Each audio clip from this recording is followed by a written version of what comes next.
Welcome to a special Life on Film presentation of The Procedure, the first episode in a series called Exposed by Choice42 and Lure TV. My name is Josie Luetke, and I'm one of the members of the National March for Life Organizing Committee at Campaign Life Coalition. And today I'm joined by Laura Klassen of Choice42, which is a Christian organization based in Canada with the goal of convincing women to cancel their abortion appointments.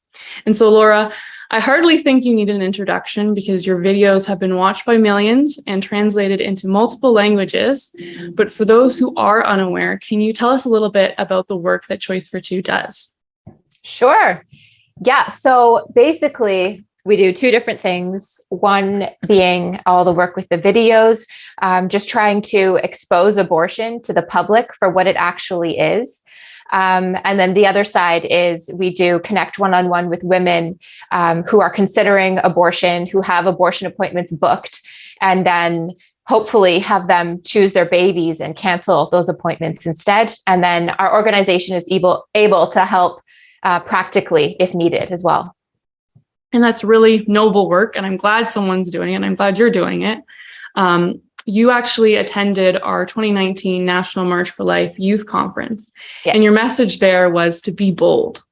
And you get a lot of backlash being an identifiable face in the pro-life movement. So I'm wondering, why is it that you chose to get involved in this movement, and how did you get involved? Well, I saw an abortion image when I was really young. And that kind of stuck with me. And I always thought I needed to do something about it. I really had that like nagging feeling. And so I didn't know what was out there that was anti-abortion. And so I found my local pregnancy resource center and I started volunteering there. And while I was there, that is where I got the whole idea for Choice42. And I got experience talking to women who were considering abortion. So that's kind of how it started. Yeah, I think a lot of pro-lifers have a similar experience where they see an image of an abortion and that resonates with them.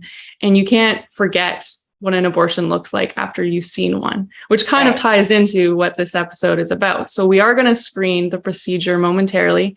It's the first episode in a 6-part animated series called Exposed. So we'll talk more about the series after the screening of the short episode. But right now, what can viewers expect from this episode on The Procedure? They can expect to be horrified. I showed the animatic to a group of women earlier this year at a conference. It was about 500 women. And by the end of it, it's not that long. Everyone was crying. A bunch of people walked out because it was so intense. So it's very intense. It actually shows a second trimester abortion, and it's really focused on the victim. It's focusing on the baby and what the baby went through. So it's awful. I'm sorry.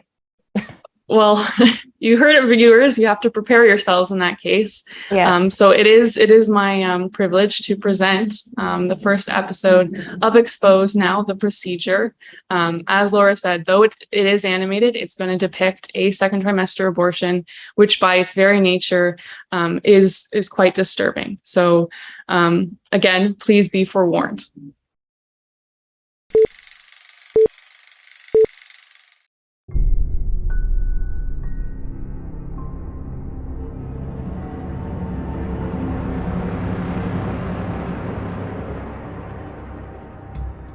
I just arrived at work as the hospital's lead sonographer and was looking at the patient's schedule for the day when my boss told me to go immediately to the OR. The surgeon was requesting ultrasound guidance. That was all the information I was given. I had no idea what I was walking into. I wheeled the ultrasound machine into the OR. The patient was already sedated on the operating table. Plugging in the machine, I waited for instructions from the doctor. He barked at me to place the ultrasound probe on the patient's pelvis so he wouldn't perforate her uterus. Still confused about the procedure, I did as he asked and realized the woman was pregnant. She was in her second trimester, so I easily determined the gender of her baby, a little girl. Stunned, I watched the doctor thrust a catheter into the amniotic sac. The fetus dodged the catheter and tried to hide in the top of her mother's uterus to get away. In horror, I watched as he inserted a forceps clamp and grabbed her tiny leg. She writhed around in pain, trying to break free, but there was nowhere for her to go. Then the doctor pulled hard until her leg ripped away from her body. She recoiled and violently twisted around in pain and curled herself into a tight ball. But it was no use. The clamp grabbed her arm and she struggled to pull away. Her movements weakened now because she was dying. He pulled her arm off of her body. My vision blurred. My eyes filled with tears. The child again curled herself into a tight ball, but again, the device grabbed her other leg and it was ripped from her body. By now, her heartbeat had slowed significantly, but she was still alive. The clamp grabbed her last limb and ripped it off. She wiggled and squirmed around, and then her heart finally stopped beating. I announced that there was no more cardiac activity. The nurse and scrub tech in the room gasped, realizing for the first time that this was happening to a fetus that was still alive. The remaining body parts, the head and torso, were removed. Placenta was removed, and a final look with ultrasound revealed all products of conception were removed. I was told I could leave the room. Up until that moment, I had been frozen. I silently removed the ultrasound machine from the operating room, went directly to the locker room, and threw up. I quit my job at that hospital shortly after. I told my boss I would never again participate in that type of procedure. I was having nightmares and could not escape the memory of what I had witnessed. I would never again assist in the murder of a child. It was over 20 years ago, but it's just as vivid in my mind today as the day it happened. The saddest part is that this procedure is still happening today. People have no idea we are murdering babies in this way. They think it isn't a person, that it's just a mass of tissue. I'm so sorry for what happened to this little girl, for what I did to her. I'm sorry, sweetheart. I'm so sorry.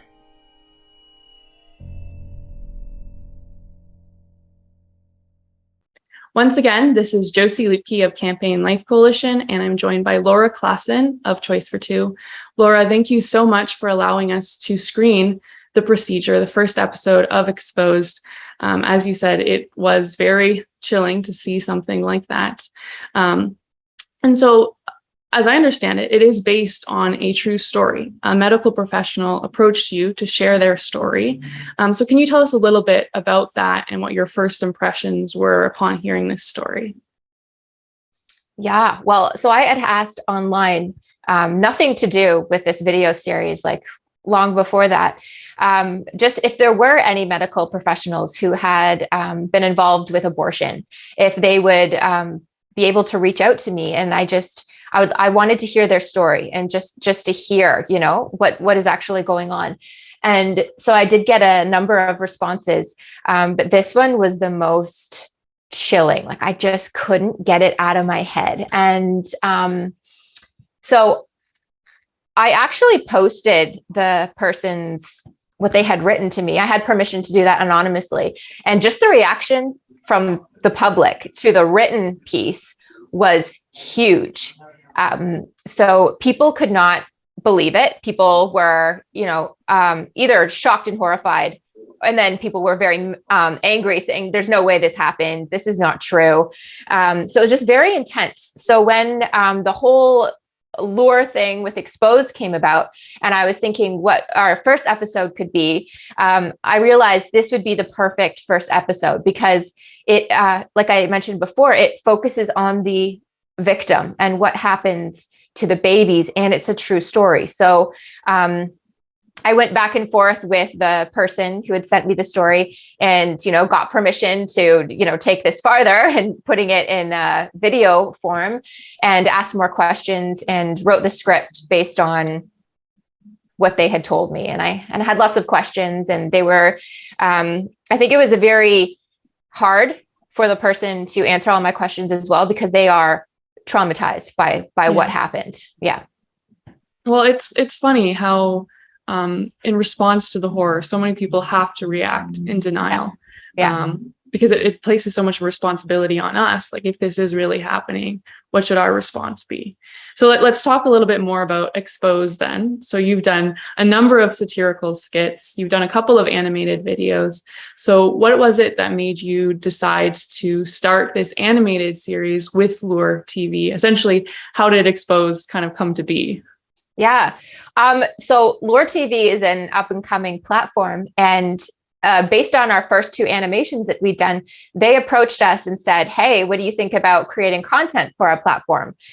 So it was totally their idea. I didn't have a project this big on my radar, even just money wise. Like everything that the animations were expensive. The skits were super cheap, right? Like we did everything on a dime, and I liked that. And then when you get into animation, just because of the level of artists that we're working with, everything gets more expensive. And so I didn't have a project like this on my radar. And so then when they suggested it, and they suggested a 6-part series, and to have each episode be longer than anything that we'd done, that's how it all happened. And then they were basically like, do whatever you want, like, which was really cool to have that type of freedom. And so we put together kind of the whole idea of what we wanted: exposing the abortion industry, basically, and some other topics that are related to abortion, which people aren't really talking about. So that's how it all happened. And it just took off from there. And I'm really happy with how it's turning out. It's amazing. Can you tell us a little bit about those other topics that viewers can expect to hear more about in future episodes? Yeah. So the second one, which is in the works right now as well, is on IVF, in vitro fertilization. And I think of all of them, that is probably the one, weirdly, that's going to make people the most mad, because nobody talks about it, right? I feel like it's starting. It's a thing that's happening right now, which is really cool. So the timing of this is good, but it was always just kind of an accepted thing that people did if they couldn't get pregnant naturally. And I know the Catholics never supported it, but the evangelical church very much did. And I grew up knowing, lots of my friends were created via IVF, and it just seemed like a very normal thing, though I had no idea how it actually happened. Yeah. So then when I started looking into it, I was like, oh, like every step is pretty messed up. So I think people will be angry. My goal is not to make people angry. It's just that my goal is just to be truthful. And this is not an ethical process, as the Catholics know. So yeah, that's the one for sure, because it's in the works. We keep changing the lineup a little bit, but I think we're also covering the fetal cell lines, which are used for vaccines, right? Which really came to light during COVID. But our episode will focus on the babies that were murdered alive to create those fetal cell lines that we use now for not just vaccines, lots of things. And then probably an episode on birth control as well, because that's another just very accepted thing that people don't really understand. Yeah, I really appreciate that. How you're prioritizing truth before all else, because the truth sets us free, right? Exactly. Yeah. And even though all these issues, they do affect our lives, they affect the lives of pro-lifers. I think we owe it to ourselves. We owe it to the babies to look honestly at everything that we do and everything that we contribute to that, is anti-life. Yeah. And another thing that you do, which I want to bring up, which upsets people, it upsets pro-lifers, is called abortion murder. You don't tiptoe around the fact that abortion kills children. And you're critical of crisis pregnancy centers that want to pretend that, choosing life is just a preference and it's not a matter of justice. So can you elaborate a little bit on that philosophy? Yeah, I'm really sad to be in this position right now. People are very mad at me. I haven't been screamed at in person as much as I have over this issue with the crisis pregnancy centers. But I think what happened is that the crisis pregnancy centers worked so hard to detach themselves from the anti-abortion label, right? They will not call themselves anti-abortion. So they've worked to appear to the world as pro-choice, even going so far as to say on their social media, we support a woman's right to choose. This summer, I screenshot a bunch of things, which I just like, I can't support this. Saying that, come in, we don't have an agenda when talking with you, which really frustrates me because I'm like, you should have an agenda. The agenda should be to save the baby's life. That's your agenda. Like, come on, we have an agenda. So they've moved so far toward wanting to be pro-choice that they are now pro-choice. So what happened with us personally at Choice42 is that we had a number of incidences where I talked personally to a woman one-on-one online, and she had an abortion booked.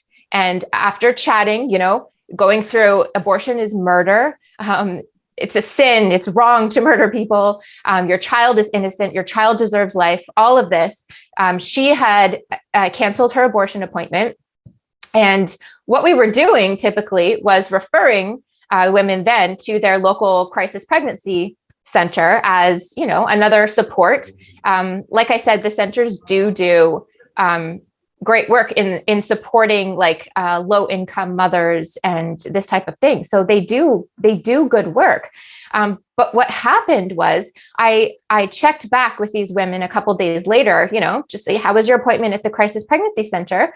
And they said, oh, it was great. I rebooked my abortion.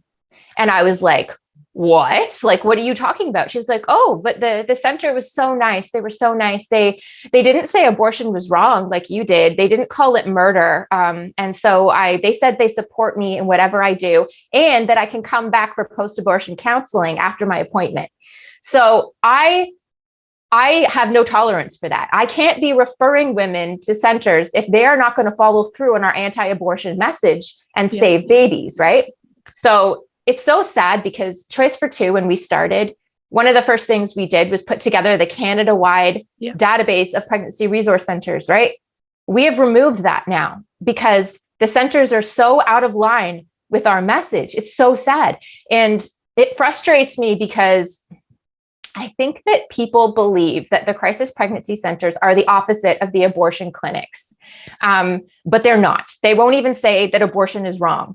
And so I'm frustrated because they are taking the donations of the church. They're taking donations of Christians. They're taking volunteers from the church, but they're not following God's law in how they're addressing abortion. So I'm very sad to be in this position of kind of outing them. I don't like it. I don't like this kind of confrontation, but I think people need to be awakened and realize that the crisis pregnancy centers aren't doing what you think they're doing. Mm-hmm.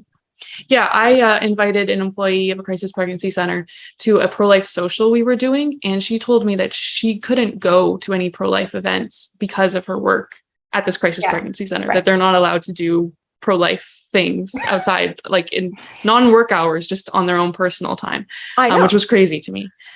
So I do want to say that I do believe that there are good crisis pregnancy centers out there that are doing great work, but unfortunately, yes, there's a lot that have kind of lost focus of the reason why they exist in the first place. Yeah. And I'm glad you mentioned that. I should have said that too. It's not every center, but it is by far the vast majority. And when people ask me like, oh, should I stop donating to my center? I'm telling people, why don't you go into your local center, and why don't you talk to the director? Why don't you talk to the volunteers? And why don't you ask, will you tell a woman that abortion is wrong? Just ask them that, because then you'll know. Then you'll know if you're actually donating toward what you think you're donating toward.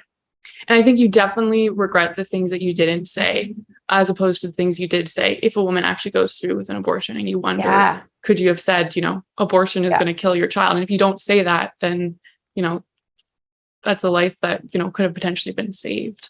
Absolutely.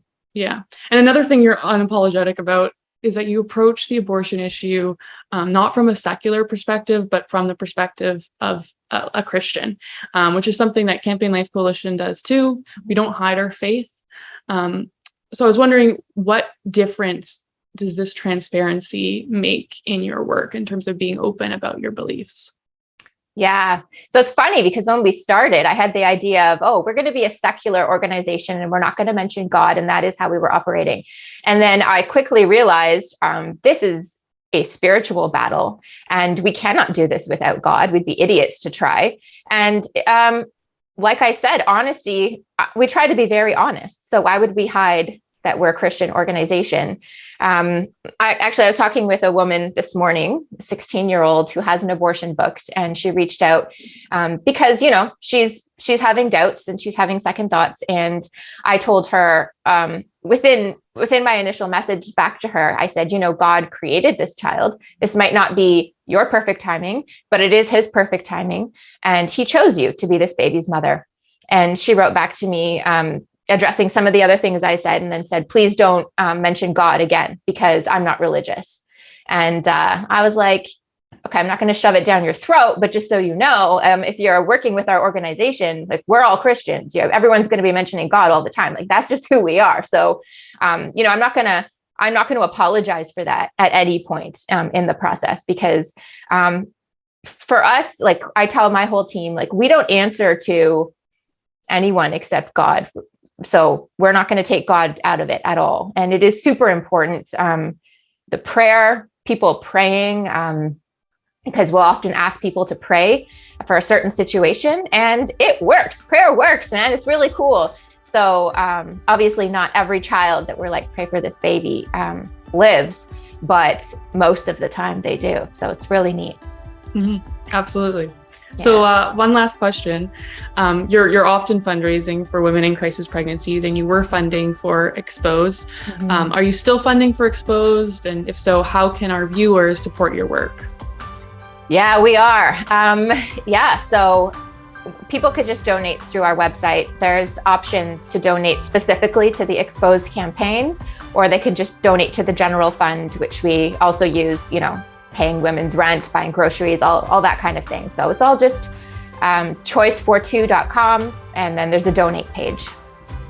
Well, thank you once again so much, Laura, for your work saving babies, for your work educating the public, and for sharing your precious time with us today. It's been a pleasure. Thank you so much, and God bless. You too. Thank you. And thank you for showing the video. Honestly, it's really great to have this type of interest and support. So I really appreciate you guys. Thank you. Absolutely.